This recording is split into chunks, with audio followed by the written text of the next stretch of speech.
Did you know how you can be an outstanding mentalist? Detecting the lies. Be easy to assess. Mentalism calls for confidence in one's own mind. Few individuals can see truth plainly. If individuals are not freely tested, they typically have rather valuable details. One can tell the person's breeding by inspecting their paws. Does his body have a muscle tone or not? Why is this individual present today? All will know what a wonderful guy you're just staring at you. There are many basic tests that allow you to profile the person. Unlike other psychic investigators, Holmes didn't require especially. That's about it. A faint tan on the left-hand ring finger. A stain on the left side. He is now sure that this person is either a divorcee or widow and right-handed. Why not follow your instinct? Tell yourself in your body language. The duty of a mentalist lies in generating say. Teaser can allow you to evoke what the subconscious understands but the brain cannot remember. Although somebody can believe they cannot know anything, the brain still records all of the relevant facts regarding the event.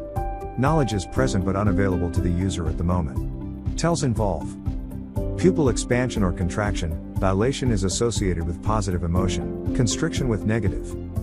Where would the individual look? Respiration? HR? Excessive sweating? Try it and decide for yourself. If you know what to check for but you don't know what it entails, so it is meaningless to you. Tells are not consistent, but telltales are.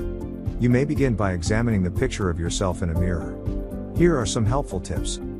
When thinking about a pleasant memory, the pupils can dilate. When dreaming about good encounters, they should relax.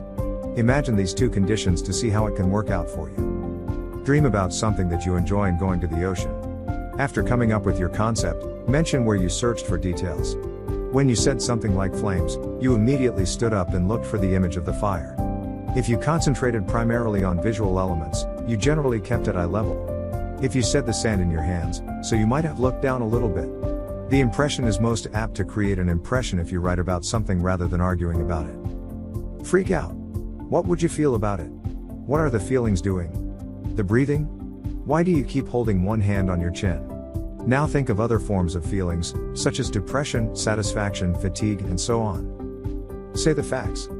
There are different kinds of lies, some of which are simpler to spot than others. In reality, that's what a polygraph does, it gauges your heartbeat, your pulse and sweat. These variables suggest the probability of anyone becoming a liar. You may determine whether individuals are not staring you right in the ears, twiddling their fingers, and are deficient in verbal and nonverbal clarity. Everything to do is to practice identifying micro-expressions. There are a few small examples of how the citizens may often feel. They prefer to encounter issues such as depression, helplessness and remorse. Be mindful of how they are positioning their bodies, thighs, hands, and feet in relation to you. Do they face the door? Often, maybe they try to run away. Ask effective queries. The desire to convince others is a major part of being a mentalist. So there should be ample reason to believe you are a mentalist.